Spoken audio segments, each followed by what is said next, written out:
Olá pessoal, eu sou a Tamara e chegamos no capítulo 34 do livro Nosso Lar, Os Recém-Chegados do Umbral. Então a gente está ainda na mesma primeira noite de trabalho do André Luiz, lá nas câmaras de retificação. Estacaram as matilhas de cães ao nosso lado, conduzidas por trabalhadores de pulso firme. Daí a minutos, estávamos todos enfrentando os enormes corredores de ingresso às câmaras de retificação. Servidores movimentavam-se apressados. Alguns doentes eram levados ao interior, sob amparo forte. Não somente Narcisa, Salúcio e outros companheiros se lançavam à lide, cheios de amor fraternal, mas também os samaritanos mobilizavam todas as energias no afã de socorrer. Alguns enfermos portavam-se com humildade e resignação. Outros, todavia, reclamavam em altas vozes. Atacando igualmente o serviço, notei que uma velhota procurava descer do último carro. Com muita dificuldade. Observando-me perto, exclamou espantada: "Tenha piedade, meu filho, ajude-me por amor de Deus." Aproximei-me com interesse. "Cruzes, credo. Graças à providência divina, afastei-me do purgatório. Ah, que malditos demônios! Lá me torturavam, que inferno! Mas os anjos do Senhor sempre chegaram." Ajudei-a a descer, tomado de extrema curiosidade.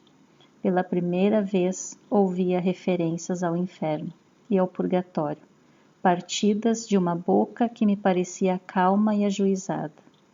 Talvez obedecendo mais à malícia que me era peculiar, interroguei: "Vem assim de tão longe?"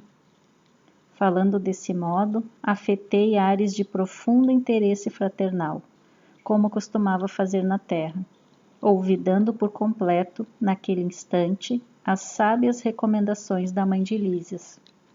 A pobre criatura, percebendo meu interesse, começou a explicar. De grande distância, fui na terra, meu filho, a mulher de muito bons costumes. Fiz muita caridade. Rezei incessantemente como sincera devota. Mas quem pode com as artes de Satanás? Ao sair do mundo, vi-me cercado de seres monstruosos, que me arrebataram em verdadeiro torvelinho. A princípio, implorei a proteção dos arcanjos celestes.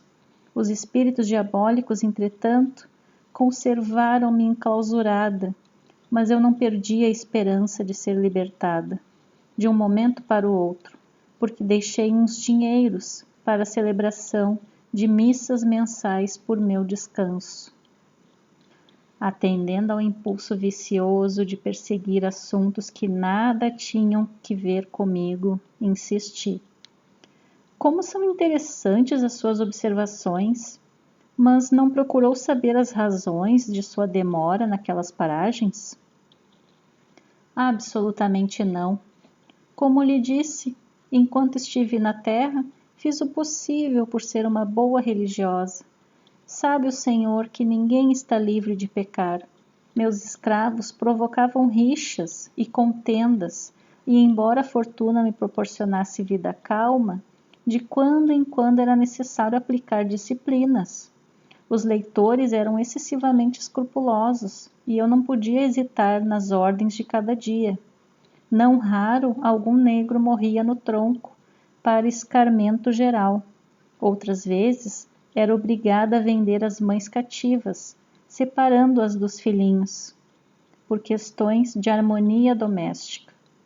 Nessas ocasiões, sentia morder-me a consciência, mas confessava-me todos os meses, quando o padre Amâncio visitava a fazenda, e depois da comunhão estava livre dessas faltas veniais, porque recebendo a absolvição no confessionário e ingerindo a sagrada partícula, estava novamente em dia com todos os meus deveres, para com o mundo e com Deus. A essa altura, escandalizado com a exposição, comecei a doutrinar. Minha irmã, essa razão de paz espiritual era falsa. Os escravos eram igualmente nossos irmãos. Perante o Pai Eterno, os filhinhos dos servos são iguais aos dos senhores. Ouvindo-me, ela bateu o pé autoritariamente e falou irritada. Isso é que não. Escravo é escravo. Se assim não fora, a religião nos ensinaria o contrário, pois se havia cativos em casa de bispos, quanto mais em nossas fazendas. Quem haveria de plantar a terra, senão eles? E creia que sempre lhes concedi minhas senzalas como verdadeira honra. Em minha fazenda nunca vieram ao terreiro das visitas, senão para cumprir minhas ordens. Padre Amâncio, nosso virtuoso sacerdote, disse-me na confissão que os africanos são os piores entes do mundo, nascidos exclusivamente para servirem a Deus no cativeiro. Pensa então que me poderia encher de escrúpulos no trato com essa espécie de criaturas? Não tenha dúvida, os escravos são seres perversos, filhos de Satã. Chego a admirar-me da paciência com que tolerei essa gente na terra. E devo declarar que saí quase inesperadamente do corpo, por me haver chocado a determinação da princesa, libertando esses bandidos, como está aqui no jornal, a época em que teve a extinção da escravidão, em 1888, 13 de maio. Decorreram muitos anos, mas lembro-me perfeitamente. Achava-me adoentada havia muitos dias, e quando o Padre Amâncio trouxe a nova da cidade, a novidade, piorei de súbito. Como poderíamos ficar no mundo, vendo esses criminosos em liberdade? Certo, eles desejariam escravizar-nos por sua vez, e a servir a gente dessa laia. Não seria melhor morrer? Recordo que me confessei com dificuldade. Recebi as palavras de conforto do nosso sacerdote, mas parece que os demônios são também africanos e viviam à espreita, sendo eu obrigada a sofrer-lhes a presença até hoje. E quando veio? Em maio de 1888. Então, calculando aqui na nossa linha do tempo, mais ou menos, aproximadamente, o livro está narrando essa época aí, é um pouquinho antes da Segunda Guerra Mundial. Então, vamos usar essa data por base. Menos a data da notícia, como ela disse, dá 51 anos, mais ou menos, aproximadamente. Então, ela ficou 51 anos no umbral, prisioneira. Experimentei estranha sensação de espanto. A interlocutora fixou o olhar embaciado no horizonte e falou: é possível que meus sobrinhos tenham esquecido de pagar as missas. Parece que ela meio que se dá conta do tempo que ficou lá. Entretanto, deixei à disposição em testamento.